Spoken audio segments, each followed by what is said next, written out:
Avant de commencer, laissez votre like ci-dessous et abonnez-vous à la chaîne pour ne manquer aucune histoire incroyable comme celle-ci. Ce sera un plaisir de vous avoir avec nous dans ce voyage. Allons-y? Tout au long de sa vie, Margot s'est efforcée de ne pas attirer l'attention. C'était le genre de femme qui passait inaperçue dans la rue, mais qui, dans les coulisses, soutenait des mondes entiers. À 70 ans, elle vivait seule dans une maison modeste de l'est de Denver, entourée de ses plantes, bien entretenue et d'une étagère pleine de vieux registres, vestiges de décennies de travail en tant que comptable. Elle a élevé seule sa fille, Alisa, après un divorce discret et sans scandale. Chacune des réussites de sa fille s'est accompagnée de sacrifices. Les études supérieures coûteuses, la première voiture, l'appartement et plus tard, même l'école privée de sa petite fille. Tout payé par Margot sans un seul délai, sans un seul frais. Elle ne s'attendait pas à des hommages. Elle voulait simplement que sa fille soit heureuse et peut-être, au fond d'elle-même, qu'elle réalise d'où venait la base solide de sa vie confortable. Ces dernières années, cependant, quelque chose a changé. Alisa n'appelait plus aussi souvent, et quand elle le faisait, elle semblait toujours pressée, comme quelqu'un qui remplit une obligation. Les conversations portaient sur les vêtements de créateurs, les voyages avec des amis influents et les choses folles du monde des riches.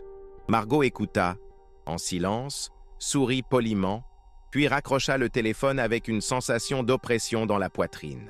Elle n'était plus la fille qui le serrait fort dans ses bras lors des anniversaires, qui lui demandait conseil avec des yeux pleins de confiance.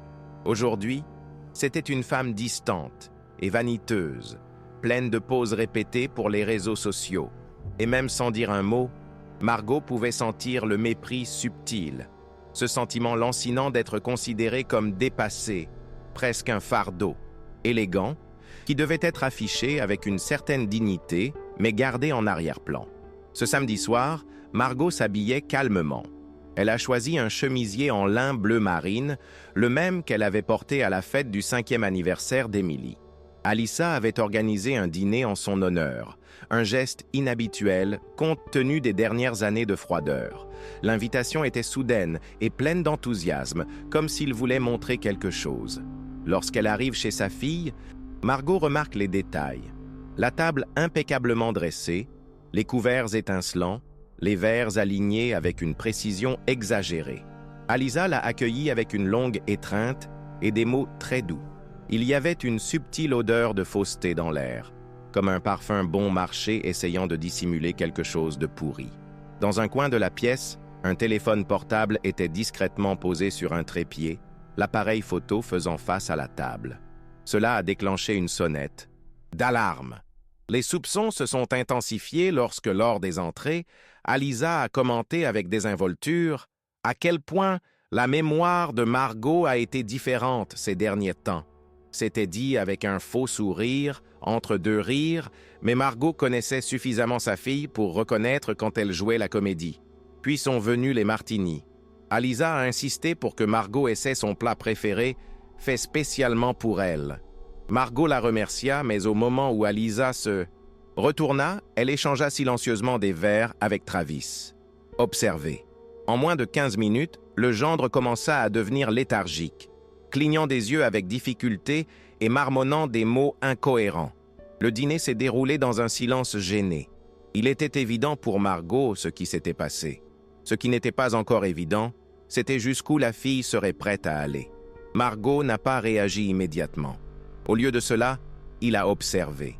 Le visage d'Alisa, toujours si contrôlé, commença à perdre de son éclat lorsque Travis laissa tomber sa fourchette sur le sol et essaya de rire, mais finit par marmonner quelque chose d'absurde. Emily, assise à proximité, fronça les sourcils, confuse. Alisa regarda son mari nerveusement, essayant de le cacher avec une blague. « Il a juste exagéré avec le martini », a-t-il déclaré. Mais Margot savait que ce n'était pas trop d'alcool. C'était quelque chose qui avait été mis là exprès. Avec sang-froid et maîtrise de soi, elle s'essuya les coins de la bouche avec sa serviette et posa ses mains sur la table.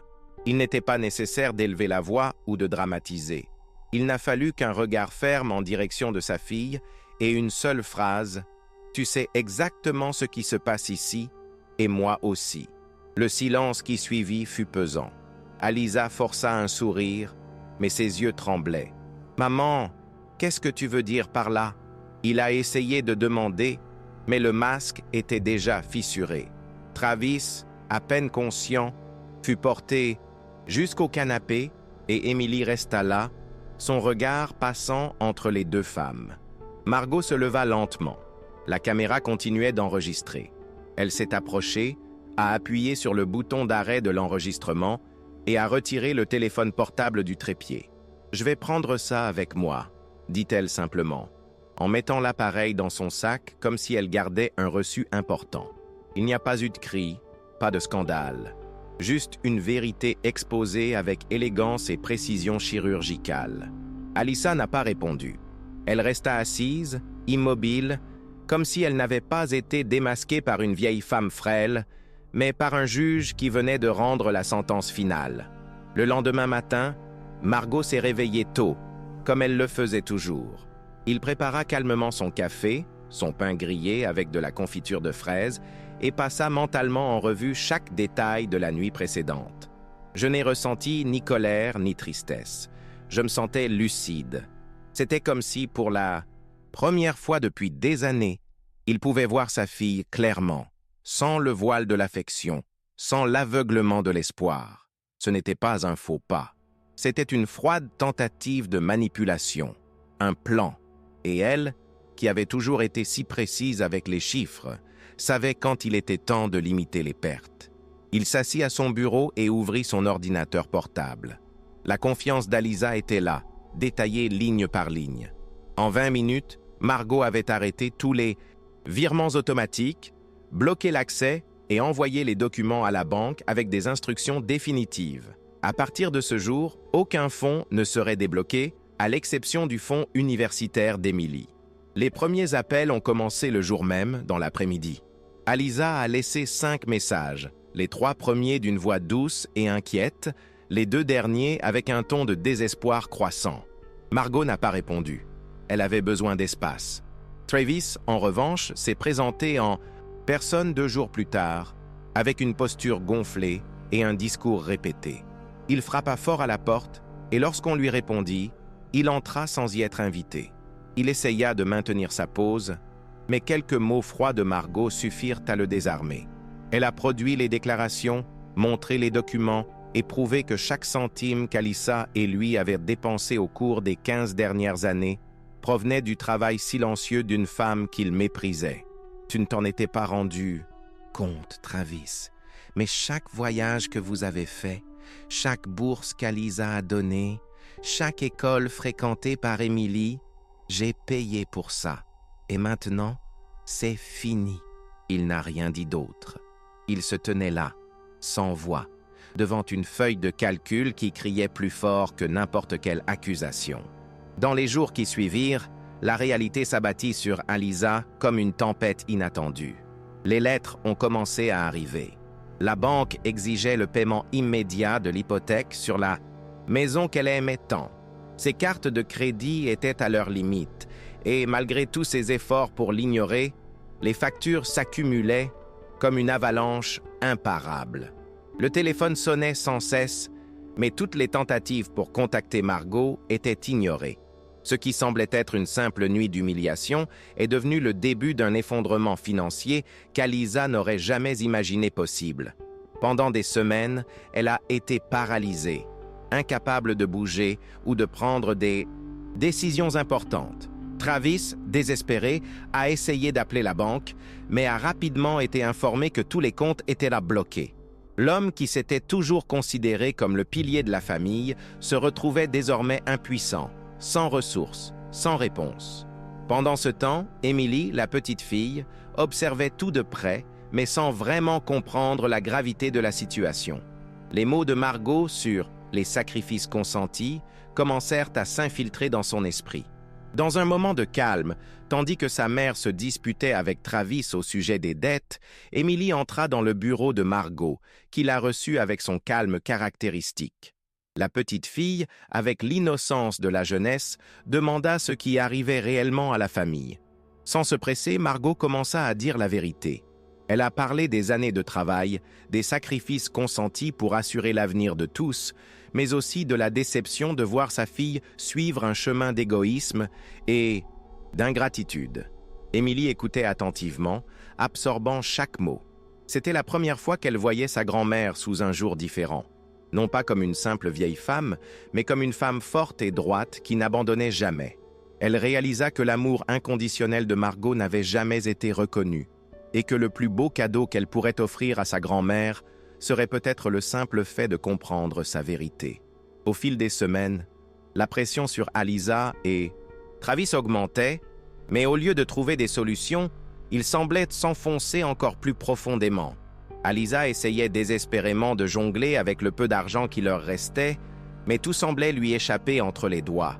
Les menaces de perdre sa maison, de voir sa vie luxueuse s'effondrer, sont devenues une constante. Travis, à son tour, blâma Margot, mais savait qu'il ne pouvait rien faire. Ce qui restait désormais n'était que le vide d'un mode de vie qu'il ne pourrait plus jamais maintenir. Alisa, brisée, commença à envoyer des messages implorant une solution. Mais chaque tentative de se remettre avec sa mère fut rejetée avec la froideur de quelqu'un qui ne croyait plus à la réconciliation. Margot avait pris sa décision. La ligne avait été franchie, et il n'y aurait plus de retour en arrière. Cependant, quelque chose a changé chez Alisa au cours de cette période. Dans sa recherche désespérée d'une issue, elle s'est retrouvée à revisiter les moments de son enfance et de sa jeunesse qu'elle avait passée avec Margot. Lentement, l'image de la mère dévouée et infatigable a commencé à refaire surface, éclipsée par les mensonges qu'elle avait elle-même créés pour justifier ses choix. C'est lorsque la première lettre de relance concernant l'école d'Émilie est arrivée que la vérité a frappé. Elle a appelé sa grand-mère. La voix de Margot était calme, mais ferme, sans une once de regret. « Tu savais ce qui était en jeu, Alisa.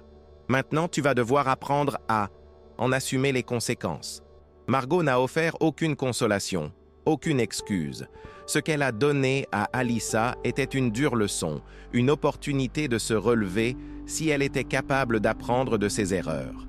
La fille, au milieu du chaos, a ressenti pour la première fois le poids de ses choix, et la colère qu'elle ressentait auparavant a été lentement remplacée par un doute profond, quelque chose qu'elle n'avait jamais connu auparavant, le regret. Alors qu'Alisa luttait contre sa propre fierté, Émilie grandissait de plus en plus vers la maturité. La petite fille, qui auparavant ne voyait en sa grand-mère qu'une figure aimante et distante, la voyait désormais comme un exemple de courage et de sagesse. Les conversations entre les deux sont devenues plus fréquentes et plus approfondies. Émilie voulait comprendre ce qui était réellement arrivé à sa mère, et au fil de ces conversations, elle a commencé à réaliser que la véritable force de Margot ne résidait pas dans son âge ou son expérience, mais dans la façon dont elle gérait la vérité. Margot ne s'est pas dérobée à ses responsabilités, mais elle ne s'est pas non plus laissée aller à la culpabilité. Elle avait vécu pour les autres pendant si longtemps, et maintenant, enfin, elle prenait soin d'elle-même. Émilie, avec sa jeunesse et son espoir, a décidé qu'elle devait agir. Il savait qu'il ne pouvait pas changer le passé, mais il pouvait aider Margot à trouver une nouvelle voie. Et en même temps, cela pourrait donner à la mère la chance de voir la réalité sans les lentilles de l'égoïsme et de la vanité. Avec cela, Émilie a commencé à s'éloigner lentement d'Alisa. Ce n'était pas une rupture immédiate, mais une séparation naturelle, un changement de perspective. Elle a commencé à passer plus de temps avec Margot, lui proposant de l'accompagner à ses rendez-vous chez le médecin, de faire du shopping avec elle et surtout de lui offrir sa compagnie pour un simple échange de mots. C'était plus significatif pour Margot que n'importe quel cadeau ou hommage. Le lien entre les deux s'approfondissait chaque jour et Margot commença à comprendre que sa vie avait encore beaucoup à offrir. Contrairement à Alisa, Émilie la voyait comme une femme pleine de force, de dignité et d'amour authentique. La présence de sa petite fille était comme un baume sur la douleur silencieuse que Margot portait depuis des années. La douleur de voir sa fille s'éloigner non seulement physiquement, mais aussi émotionnellement, sans se rendre compte de la valeur de tout ce qu'elle avait fait. Dans ce silence partagé, Margot savait que l'histoire de sa vie n'était pas encore terminée. Quelque chose de nouveau commençait. La situation d'Aliza empirait de jour en jour. Sans le soutien de Margot, elle a vu sa vie de luxe s'effondrer et ses anciens amis disparaître comme des ombres. Beaucoup de ceux qui l'avaient auparavant flattée l'évitaient désormais, craignant ce qu'elle pouvait représenter pour eux. Aliza, qui avait toujours été obsédée par le statut, commença à remarquer la solitude qui l'entourait désormais. Elle essayait de reprendre le contrôle, essayait de montrer aux autres qu'elle était encore capable de sauver les apparences, mais elle savait que sa façade était sur le point de s'effondrer complètement. Le poids des dettes et la perte du soutien de sa mère ont commencé à peser sur elle de manière insupportable. Et en même temps, la culpabilité pesait de plus en plus lourd dans sa poitrine. La véritable raison de tout ce qui s'était passé, le manque de gratitude, la manipulation, l'égoïsme, devenaient impossibles à ignorer. Dans une dernière tentative désespérée pour sauver quelque chose, Aliza a de nouveau recherché Margot, cette fois avec une demande plus simple. Elle savait qu'elle perdait tout, et plus que l'argent ou la maison, elle avait l'impression d'avoir perdu le lien avec sa mère. C'était une demande silencieuse, mais néanmoins pleine de fierté. Aliza arriva à la porte de Margot, hésita un instant avant de frapper, mais lorsqu'elle entendit la voix calme de sa mère de l'autre côté, elle ne put dire un mot. Elle se tenait là, sentant le poids de son choix. Lorsqu'il entra enfin, il vit le visage de Margot, calme et inébranlable. Il n'y avait pas de colère, juste de la compréhension, et, en même temps, un regard distant. Margot savait que sa fille était au plus bas, mais il n'y avait plus de place pour la sauver. La leçon qu'Aliza devait apprendre, Margot l'avait déjà enseignée. Il ne restait plus qu'à accepter que l'amour ne suffirait pas toujours à sauver ceux qui ne voulaient pas l'être. Aliza a quitté la maison de Margot sans dire un mot. C'était comme si toute la fierté qu'elle portait depuis des années avait été démantelée en quelques minutes. Et pour la première fois depuis longtemps, elle se sentait petite, vulnérable. Les mots de Margot résonnaient encore dans son esprit. « Tu dois apprendre à gérer les conséquences, les dettes, la perte de statut, la rupture avec sa propre mère. Tout était de sa faute. Mais plus que cela, il y avait la douleur de réaliser que quelque part en chemin, elle avait échangé des valeurs fondamentales contre des choses superficielles. Alors qu'il marchait vers sa voiture, il sentait le poids de ses choix, mais il savait qu'il ne pouvait pas revenir en arrière. Il n'y avait plus de temps pour les regrets. Le chemin à parcourir était incertain, et elle ne savait pas quoi faire ensuite. Mais elle sentait, au fond d'elle-même, qu'elle avait besoin d'aide. Mais dans son esprit, une seule phrase restait. Est-ce trop tard? Pendant ce temps, Émilie continuait à devenir plus forte en compagnie de Margot. Au fil du temps, elle s'est non seulement éloignée de sa mère, mais a également appris à regarder le monde plus clairement. Aux côtés de Margot, elle a vu ce que signifiait vraiment être forte. Il ne s'agissait pas de se mettre en avant, d'impressionner les autres avec des biens matériels ou un statut. Il s'agissait d'agir avec intégrité, de faire des sacrifices silencieux pour le bien de ceux que vous aimez, sans rien attendre en retour. Émilie a commencé à prendre de petites décisions basées sur ses valeurs. Elle savait que son voyage serait long, mais au fond d'elle, elle sentait qu'elle construisait quelque chose de réel, quelque chose qui avait des racines. Margot avait toujours su quelque chose. La vraie force vient du cœur et de la capacité à rester ferme, même lorsque tout autour de vous semble s'effondrer. Margot, de son côté, ne regarda pas en arrière. Elle savait qu'elle avait fait ce qu'il fallait faire, mais elle ressentait aussi une certaine tristesse en voyant sa fille dans cet état. Il ne s'agissait pas de ressentiment ou de colère. Elle savait qu'Aliza avait ses propres batailles intérieures, mais elle comprenait aussi que la plus grande erreur de toutes avait été de permettre à sa fille de suivre un chemin où l'orgueil et la vanité prévalaient sur la vérité. Il y avait quelque chose de libérateur dans le fait d'avoir pris cette décision, dans le fait d'avoir mis fin à un cycle de compromis et de sacrifices qui l'avait épuisé pendant si longtemps.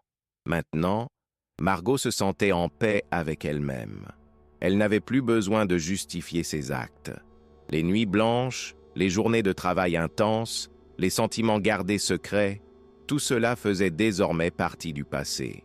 Sa relation avec Émilie était plus forte que jamais, et elle sentait que, d'une certaine manière, la mission de sa vie était en train d'être accomplie, même si c'était d'une manière inattendue.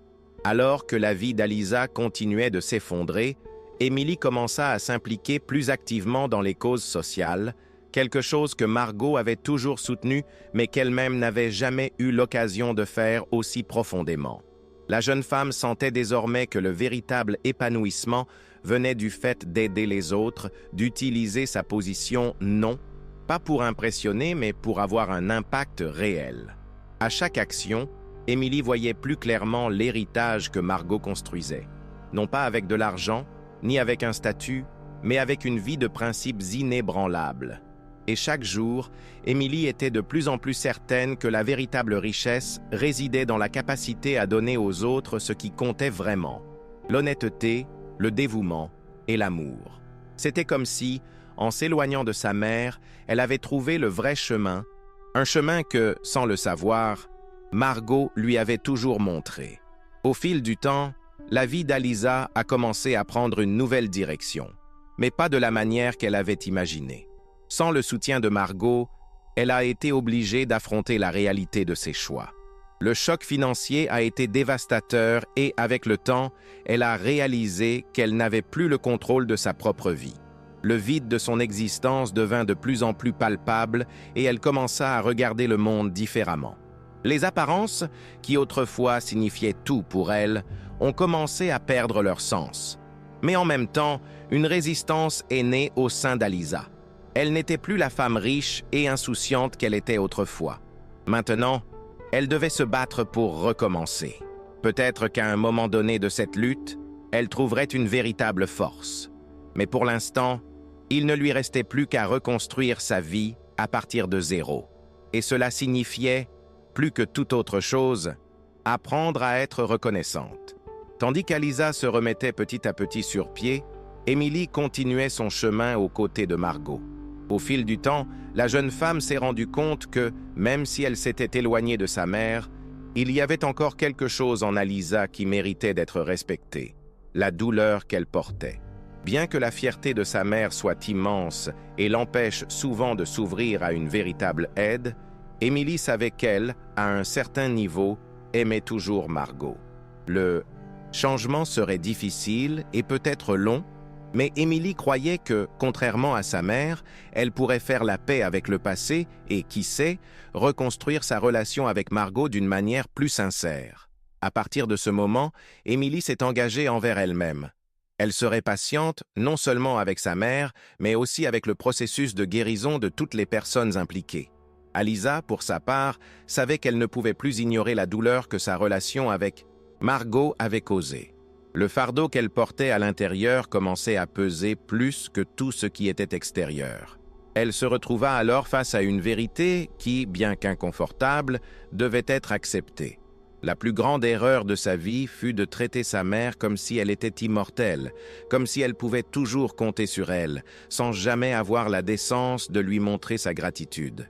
L'idée qu'elle avait fait du mal à quelqu'un d'aussi essentiel dans sa vie commença à la tourmenter. Les jours de luxe qu'elle avait autrefois chéris semblaient désormais vides, comme une illusion s'effondrant sous ses yeux. La douleur de perdre son soutien financier a été remplacée par quelque chose de bien plus profond: le regret de ne pas avoir reconnu la valeur de sa mère alors qu'elle le pouvait encore.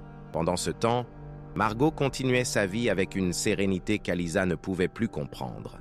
Il y avait quelque chose chez Margot qui semblait désormais intouchable, comme si la douleur d'avoir perdu sa fille à cause de l'égoïsme l'avait en quelque sorte renforcée. Elle ne se voyait plus comme une femme qui avait besoin de prouver quelque chose à quelqu'un. La relation avec Émilie, pleine d'affection et de compréhension, était ce qui comptait vraiment. La jeune petite fille était devenue non seulement une présence encourageante, mais une véritable partenaire dans le parcours de Margot. Et cela, pour elle, était plus que suffisant. Lorsque les deux étaient assises, ensemble, souvent en silence, la grand-mère sentait que, même dans les moments les plus difficiles, elle avait pu enseigner à sa petite fille la véritable essence de la vie, l'importance d'être ferme, d'honorer ses principes et surtout de savoir quand s'éloigner et laisser les choses se calmer. Le temps a passé, et même si la distance entre la mère et la fille est restée, quelque chose a changé chez Aliza. Elle commença à se demander si, d'une manière ou d'une autre, la vie la guidait vers quelque chose de plus important que le superficiel.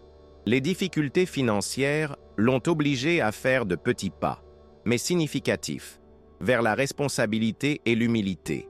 Peut-être était-il trop tard pour tout réparer, mais Aliza savait que sa propre transformation ne dépendait de personne d'autre qu'elle-même. La douleur était encore immense, mais pour la première fois, elle ressentait une légèreté alors qu'elle regardait vers l'avenir. Elle avait besoin de temps pour trouver sa propre voie, sans les raccourcis qu'elle avait empruntés auparavant. Plus que tout, j'avais besoin de commencer à être honnête avec moi-même. Margot, à son tour, a vu de loin le changement chez Aliza, mais ne s'est pas laissée entraîner. Elle a compris que sa fille avait son propre temps pour apprendre, tout comme elle. Margot était à un moment de sa vie où la chose la plus importante était la paix intérieure. La douleur des choix passés s'était dissipée. Maintenant, elle pouvait regarder vers l'avenir sans regret, car à un moment donné, elle avait su que les actions qu'elle avait entreprises étaient les seules possibles compte tenu des circonstances. Et elle savait aussi que ce qui comptait vraiment, c'était l'impact qu'elle avait eu sur la vie d'Émilie, sa petite fille, qui avait grandi et continuerait de grandir à ses côtés, avec les valeurs que Margot sentait désormais lui avoir solidement transmises. Aliza, bien qu'elle porte encore les restes de sa fierté, savait que sa relation avec Margot ne serait plus jamais la même. Mais elle savait aussi que, d'une certaine manière, les leçons que sa mère lui avait enseignées ne pouvaient pas être effacées. L'impact de tout cela était profondément gravé dans son âme. Bien que sa quête de statut et de richesse ait échoué, la douleur de perdre quelque chose d'aussi authentique que l'amour inconditionnel de Margot commençait à lui apprendre plus que tout autre obstacle auquel elle avait été confrontée. Elle était à un tournant. Quelque chose en elle se brisait, mais en même temps se reconstruisait. Et à chaque pas, elle sentait que, même sans savoir comment ni quand, il y avait encore de la place pour la rédemption. Margot savait que la transformation d'Aliza ne viendrait pas de pressions extérieures. Ce n'était pas de conseils, d'actes de charité ou de gestion financière dont sa fille avait besoin. Aliza avait besoin de faire face à sa propre âme et à ses choix.